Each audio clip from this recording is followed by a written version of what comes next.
Hello everyone, and welcome to our first session of the day. As we've all seen in the past year alone, activity in space continues to increase with more players entering space each year. It isn't just activity in space that is growing, but also discussions of space are appearing more and more in our lives. Whether it's in the news as we witness the Billionaire Space Race, or in the integrated review as we read about how the UK plans to become a more meaningful actor in space and releasing its first ever national space strategy in September. And now, as COP26 rolls into its second week to unite the world and tackle climate change, we must discuss space in this context too. So how sustainable is our use of space? How is space used to help us achieve our sustainability goals here on Earth? And how does defence and sustainability in space overlap, and are they competing or working together? I am extremely excited to introduce our speaker for this session, Emily Mills, from the UK Space Agency, who will be sharing her expertise to discuss sustainability, strategy and security in space. I also just want to take this time to say we are accepting questions, so if you do have a question, please do send it in via the chat. Emily, thank you so much for joining me here today. Thank you for inviting me. I'm really excited to be here. It's going to be such a great talk. I'm maybe just for those who aren't too familiar with the UK Space Agency, could you perhaps explain a bit about what it is and what it is you do? Yeah, of course. So the UK Space Agency is an executive agency of the Department for Business in UK government. And our mandate is really about growing the space sector and also building those national capabilities that we need. So we provide advice to governments. We support industry in creating these really innovative new projects and technologies. And for me personally, what my project does is we're building national capability to help us track satellites and space debris in orbit, so that ultimately we can predict whether there's likely to be a collision, whether they're likely to re-enter the Earth's atmosphere, and we can warn people so that we can hopefully avoid any collisions or incidents in space. Great. So maybe just going back to basics, why do we need satellites? Yeah, we don't really think about satellites being something that affects us day to day, but actually they are so ingrained in the way that we live our lives. So, I mean, every time you use Google Maps to get to work, or I don't know, every time you do online banking, any type of banking, when you check the weather, that is all space data. It's data from satellites that is being used to fulfill those things that we now see as very normal.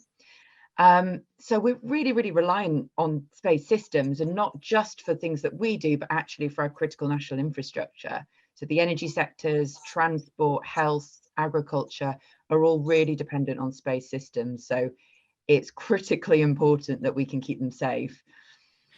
So we're super reliant on space systems on Earth and we don't even realise it. Pretty much, yeah. So maybe let's start with a big question then. So, well, actually first, how many satellites are there? I'm quite interested. Well, they're launching more every month, so I can't even remember the exact number, but we're well into the 2000s at the moment of active satellites, and then there's about twice that in terms of active and inactive, so satellites that have kind of finished their useful life. Right. Wow. So what is space sustainability? So, I mean, it's very similar to sustainability on Earth, but we've only cottoned on a bit more recently. So space sustainability is really about making sure that the space environment, particularly the orbits around Earth, remain a place that we can continue to use into the future. One of the main risks to that is space debris. There's about 23,000 pieces of debris larger than about a football orbiting the Earth. But then there's about 1.3 million, sorry, 130 million, I got that wrong, larger than about a millimeter across. So there's just huge amounts of debris up there. And the issue is if that collides with an active satellite, particularly if it's above the size of, I don't know, an apple, that sort of size, that could completely destroy a satellite. So that's going to end that satellite's mission and potentially have an impact on the services that provides us on Earth. But that's also going to create new pieces of debris, and they're going to stay up in orbit for hundreds or thousands of years. So space sustainability is really, really important. It's about setting the foundations to make sure that we can avoid that happening. So what happens to satellites when they are no longer in use? So it depends if they're in low Earth orbit, which is from about 300 to about 1400 kilometers above the Earth's surface, quite wide range. Generally, what people will try and do, and what the sort of norm that people should be trying to do now is they should be bringing it back down to an altitude, a low altitude, where it's going to be affected by the Earth's atmosphere, and it's going to get drag, and it's going to come back in and burn up. If it's in graveyard, in sort of the geostationary orbit, which is where sort of your Sky TV satellites are, along with a lot of other things, it should be going up into what we call a graveyard orbit, where it's out the way, it can't really cause a problem to anyone. The issue is when that doesn't happen. You know, perhaps your satellite fails and you can't bring it back down into that orbit where it's going to burn up, or you can't take it up into graveyard. What you've essentially then got there is a piece of junk that's going to stay in space for hundreds, thousands of years.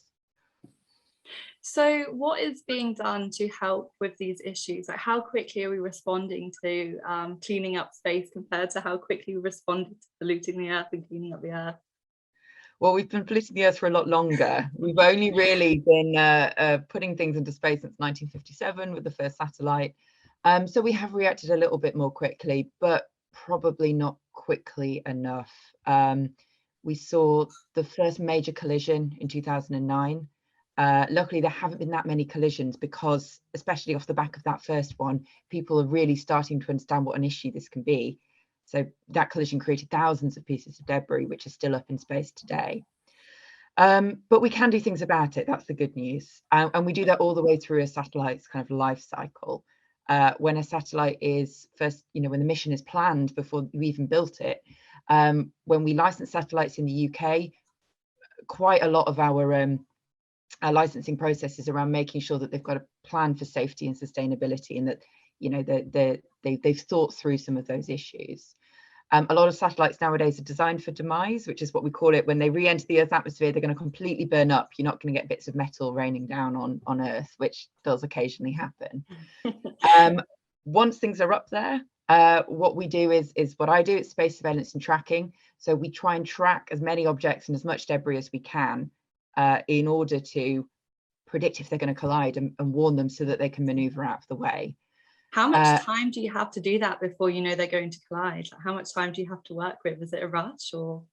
Well, it's really tricky because you don't know. We're dealing with probabilistic sort of predictions here, and that's unbelievably difficult, as our analyst team tells me on a daily basis. So we tend to worry when a probability of collision is more than 1%. Now, there's not many other industries where you'd worry at 1%, but because things are, you know, they're thousands of miles above our heads, it's really, really difficult to actually predict that with accuracy. But they tend to have about 3 or 4 days notice, and that gives a satellite enough time to maneuver out of the way most of the time. But, you know, there are so many different types of satellites, some of them can't maneuver, that it's really a mixed bag still. Yeah. Has debris ever fallen and hurt anyone on Earth? So once there is, I mean, every so often you see it in the news. There's a re-entering satellite, well, normally bigger than a satellite, and it survives to Earth. I think there's one in Western Australia. There's one in West Africa a year or two ago. There is only one recorded case that we're aware of debris actually hitting somebody, and she was absolutely fine. She was very lucky to be fine, but she was absolutely fine from that. But I mean, 70% of the Earth's surface is water, so the chances are it's not going to hit a populated area. But so we've got a question come in saying, we saw Donald Trump in the US launch their new military division, Space Force.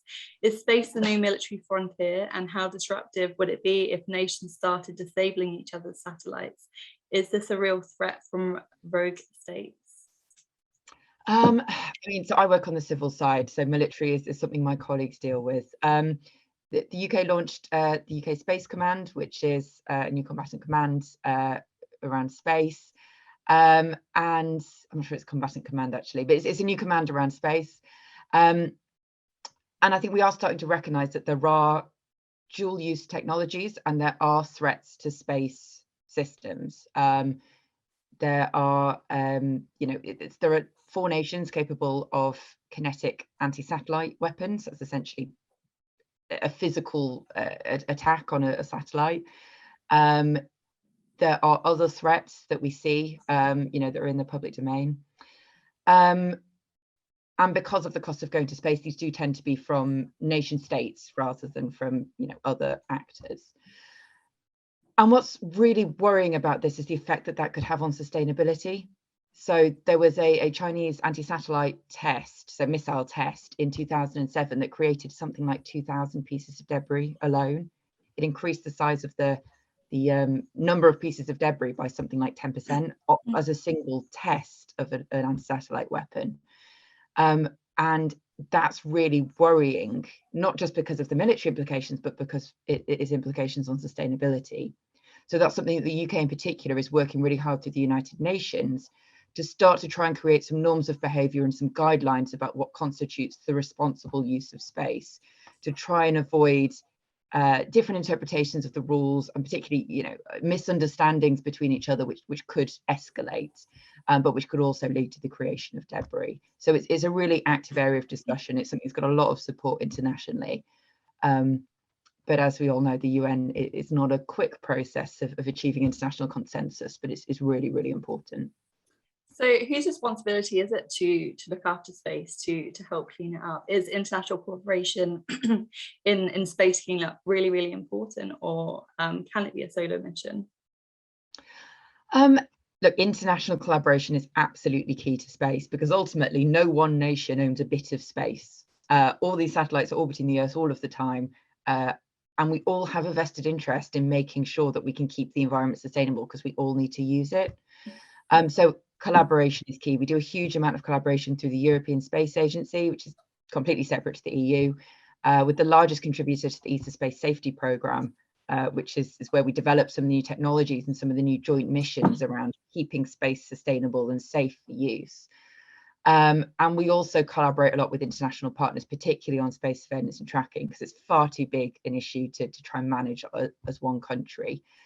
Although I think that national governments do have a role in being a leader in that area. It's very expensive to, for example, try and remove a piece of debris from space. That's a really nascent technology. It's really exciting. But it's, if only the odd nation is leading the way, it's not going to have an effect. What we need to do is have strong leadership from nations looking to do this nationally and collaboratively in order to encourage a global effort towards cleaning it up. Yeah. So we've spoken a bit about sustainability in our use of space, and maybe we could talk about how space helps us achieve our sustainability goals on Earth. I saw a great clip from astronaut Tim Peake at COP26 explaining that space is incredibly important in helping us to solve climate change on Earth. So maybe you could elaborate on how space is being used to help solve these issues. Yeah, absolutely. This is what I think is one of the most exciting areas of space, actually, is how we can use it to solve problems that we have on Earth. If you think about, all of the statistics and the monitoring of methane and CO2 and deforestation, all of those statistics that come out of COP, most of those have come from satellites who are monitoring the Earth's surface. We have something called Earth observation, which are essentially satellites that look down. And they, use all sorts of different technologies to take images, but also infrared, other ways of understanding what's happening down on Earth. And that data forms our core understanding internationally of actually the progression of climate change and what's actually happening. And then what's more than that is we can use it to tackle climate change. We can use it to grow resilience and to try and mitigate some of the impacts. So in the past, the Space Agency have funded projects looking to tackle deforestation using satellite data to understand where to target interventions, looking to increase flood resilience and flood prediction, looking to tackle illegal fishing. So these are all things which space data can be used for. And those projects were part of our international partnership program, and they were used in partnership with some very the poorest countries on Earth to tackle some of those really big problems, which you just can't do without that bird's eye view that you get from space. So I think it's one of the most exciting areas, actually, is how we can continue to use space as the challenge of climate change only becomes more and more pressing. Yeah, definitely. So maybe just linking back a little bit to, we've spoken about sustainability, we've briefly mentioned a bit of defence, but how do they overlap? How are they competing?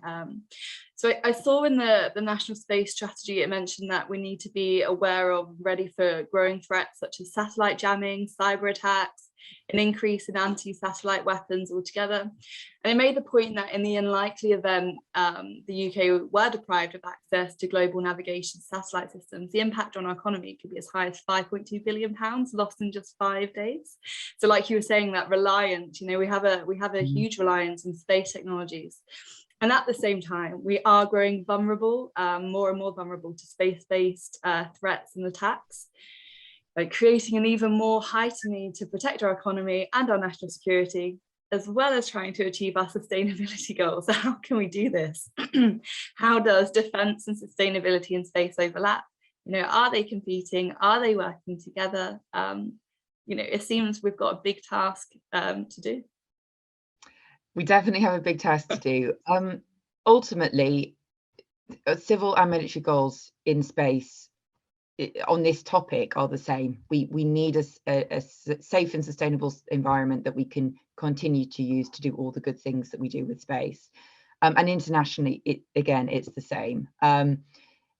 So we work really closely with the military, in particular in my project, to make sure that we have a common view across government and across the UK of what's going on in space. We have a common picture, and we really should be doing that together.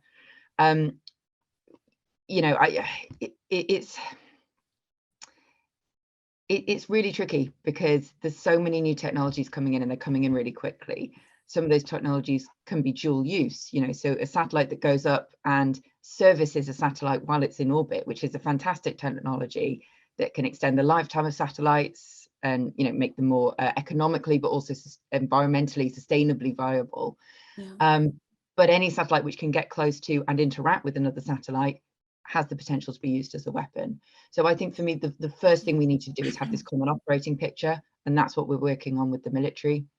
And then some of those common norms of behavior, those global standards, which we're working on particularly through the UN, so that there is a common understanding of what's acceptable and what's not acceptable in space, to prevent any sort of escalation or misunderstanding that could lead to creation of debris, could lead to, it could escalate, and it could ultimately damage the space environment, not just for civil and commercial use, but actually also for military use as well. So we mentioned how we're working together with different organizations for cleaning up space, now also for defending space. How close are we to having these guidelines set out? Do they follow them? Are people following them? We've got a great question come in saying where do private space firms like SpaceX and Blue Origin fit into sustainability efforts? Are they collaborating, or are they just doing their own thing? So what I find one of the most encouraging things about the space sector is actually how collaborative the commercial industry is, and that's probably not true of every sector. I think ultimately, because we have this common resource and everyone really, really understands that, we see a huge amount of collaboration from private industry with each other, with people who might be their competitors, because they know that they have this common interest. So, a group of satellite operators came together to form essentially a group to create sort of an industry-led set of standards, set of guidelines for what they see as safe behavior. I mean, that's fantastic. That's completely unprompted, but it's because they understand that they need to work together on this. We also see a lot more communication between operators than we used to. So if two satellites from different companies are potentially on a collision course, whereas before they may not have really had a mechanism to talk to each other, nowadays we see them picking up the phone, sending an email, and coordinating who's going to maneuver. So for me, that's really encouraging, actually, is that we see this acceptance within industry that they have a responsibility, and they're really willing to step up to make sure that they can meet those kind of good behaviors and those best practices. Great. We have another question come in as well, saying, could debris make it more complicated or impossible to launch future space missions? Is there a risk that we'll not be able to add new satellites or go to the moon or Mars, etc., because we've surrounded ourselves with small pieces of junk? Yeah, that's the worst case scenario. There's the Kessler effect, which some people might have heard of, is a hypothetical situation where essentially collisions in space create a chain reaction of debris, where each collision creates debris, which creates more collisions. ultimately leading to so much debris that it's impossible to pass through low Earth orbit, and therefore to launch things into low Earth orbit, but actually also to get through it out of the Earth at Earth's orbits. It is a hypothetical situation. We don't know if that's actually realistic, but it's certainly a pretty apocalyptic scenario, and we absolutely have to do everything we can to avoid getting even close to that sort of situation, because we would completely lose the benefits that we get from space. Yeah. So how do you get so you mentioned you can pull the debris down and then the Earth's drag, it can burn up. But I've also heard of some things like maybe like hoovers and different kinds of innovations and ideas. Maybe you could talk a little bit about that. So are there any creative ways to get debris out of space? Yeah, I mean, oh yeah, this is such an exciting area, and this is one of the really innovative areas that's growing in the next few years. I'm not sure hoovers would work in a vacuum. Yeah. Not sure about that one. I think I've heard it posited. But what the sort of technologies we are seeing, we're seeing magnetic docking plates, we're seeing nets, we're seeing a harpoon. All of these have been tested, some of them in orbit, to see if they're viable ways of removing debris.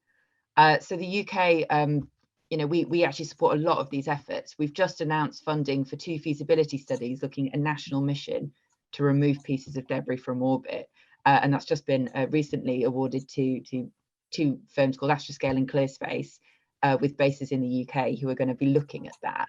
And we're also one of the major contributors to the European Space Agency's mission to remove a piece of debris from orbit. So we see this as not just a really innovative technology and a really exciting area for growth, but actually an area where the UK can show leadership and show, demonstrate what responsible behaviour looks like, and that is cleaning up after yourself. Yeah. So we've got more questions coming in, so I think everyone's just as interested in this topic as I am. It's so fascinating. So space travel and tourism has an outsized carbon footprint. How do we engage private companies and nations to innovate to create low emission forms of space travel? That is such a good question. Look, there's already work going on looking at different types of fuel for these sorts of missions, different types of propellant. I'm not an expert in this, and I wish I could talk more about it because I think it's so exciting, but there's lots of research going on at greener fuels for this kind of thing. I know space tourism grabs headlines. Of course it does. It's really exciting. And it attracts a lot of criticism, but I think it slightly pulls the focus away from the way that we use space 99.9% of the time, which is for scientific missions, it's for communications, it's for monitoring climate change. It's for those much more fundamental services. But it's just that when Jeff Bezos and Richard Branson go into space, they tend to get on the front page. But the things that we use it for more generally, I think, are much more fundamental and much more important. So we might tie in with our next question of, are these amateur astronauts not just making the sustainability problem worse? How do we manage that? Well, the good news is they're not creating debris. So they tend to be going to pretty low altitudes, below where the lowest satellites would be. So they're not really contributing to the debris problem. In terms of the fuel expended, yes, they're burning fuel. But I don't know how that balances up against all of the other sectors in the world, because there's so few of them. I suspect it's a drop in the ocean. I know people have a lot of opinions on this, and it's quite controversial. But again, I think it's just a few headlines. And for me, what's much more interesting and important to focus on are all the other things that we do with space, which are actually really beneficial to us here on Earth. Yeah, great. So I just maybe want to just tie back in just to finish off our chat with sustainability and defence. So do you think sustainability needs to be considered more within the defence sector? I think that defence understand the problem. I think this is something which, I mean, a lot of the sensors that we use to track debris are military sensors. Certainly 10 years ago, almost all of them were. Now there's many more commercial and civil sensors. And that's because they're repurposed from sort of ballistic missile defense uses. But the military have led the way in this, particularly in the US, where the 18th Space Control Squadron, which is part of the US Air Force, has been providing warnings of potential collisions for free to any satellite operator worldwide for years now, years and years. So actually, this has really been a defense-led space, and it's only recently that commercial and civil entrants have started to come on and start to understand that actually it's not just a defense space. There's actually a really strong civil commercial driver to be doing this as well. And that's where a lot of the collaboration has come from that we now have in the UK between government and defense. Yeah, I was reading something that China might have recently developed an anti-satellites weapon that causes time-controlled explosions. So it penetrates the satellite and limits the debris that's created. So maybe weaponry as well is becoming more sustainable if it's limiting debris. But yeah, it's great to hear that the defense sector is leading on sustainability. So we only have 4 minutes left, so I just want to wrap up. It's been so interesting. So from looking up, I guess, to looking ahead, maybe we can focus on, will we be able to clear up space at a faster rate than we pollute it? Do you think we're making the same mistakes we've made on Earth? And are we heading for a COP-style meeting in space, or do you think we're ahead of the problem then? I don't think we're ahead of the problem yet, but I think we've got all the right direction. We're getting a growing awareness internationally about this problem and the need to work together. And actually the G7 in June, I think it was, published a statement committing to working together and collaborating to ensure the sustainability of space. So we're really starting to get an understanding of this issue at very senior, very kind of powerful and influential levels that there just wasn't even 5 years ago. This was such a niche issue. So that's really, really encouraging to see. You know, looking ahead, we are doing all the right things. The thing that I want to be sure we're doing is we're doing it fast enough.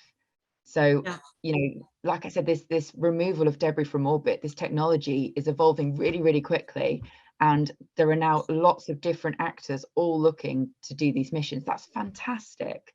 That is such good news. There's government as well as commercial missions looking to go ahead.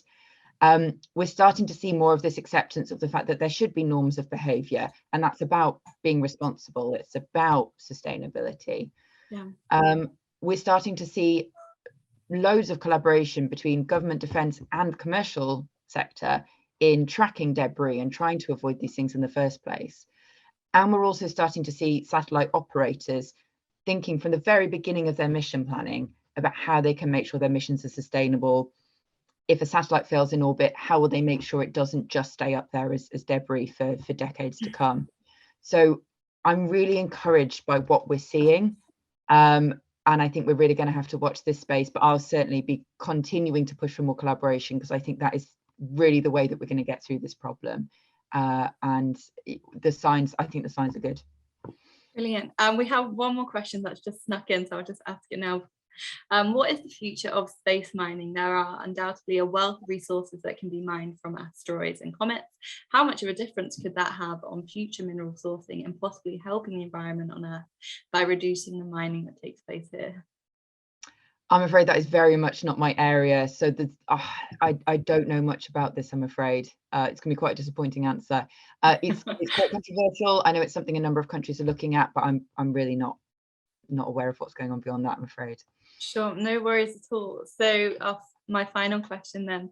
So considering all of the current challenges and all of the products and the collaborations you've mentioned with space sustainability and defense, what do you think we'll be talking about this time next year? What do you think we should look out for?